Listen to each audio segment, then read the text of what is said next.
My favourite memory of Warwick is not very lofty, I admit. It's the dances. We had dances, I think, probably Friday or Saturday night, and I've always loved dancing. And we all knew each other because there were only so few of us, only 300. They were great times. It was so different from now. It's unimaginable. It was a sea of mud. There was only one building where we had a lecture hall and where we had a refectory, which is where the dances were held. I think one of the most curious things was I was in the very first year, so there were no years above us. So, you know, bossy people opened up a few societies.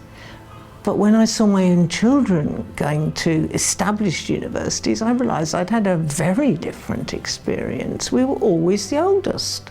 Graduation was interesting because I was the first in my family to ever go to university, and my parents came and they were so proud of me, and my father even bought me a gown and the thing. I mean, I kept it for years until I found somebody who was going to Warwick to give it to. I think I would have been a writer, probably whatever, and I think if I have a gift, it's just that I can explain to children about, you know, quite subtle and interesting political issues in a way that they can understand and get involved in, because of course in a novel you personalise things. So it was pure accident that I began. There was a blizzard, I couldn't get to the library. Up until then I was just a reader, but as soon as I started to write the first book in a snowstorm, that was it. I mean, the snow melted and I just kept going, and I've kept going ever since. I just love what I do. I think one of the crafts of being a writer is to know what you've got.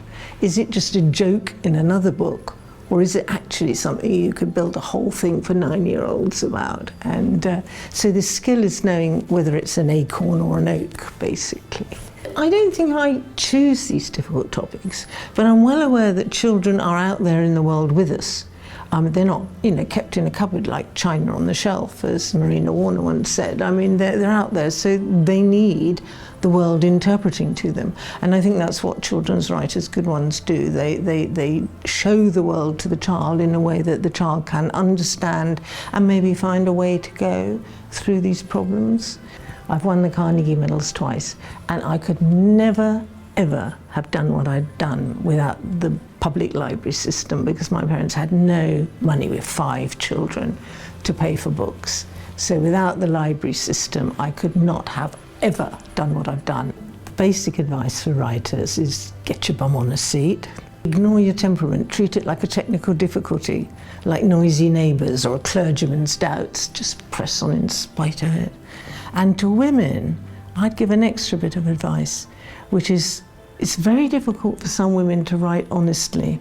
So when you start a book, put a false name at the beginning. Write the book as if no one you ever know is going to read it. That's Muriel Sparks' advice, very good advice. And then at the end, if you're proud to stand by it, put your own name on it.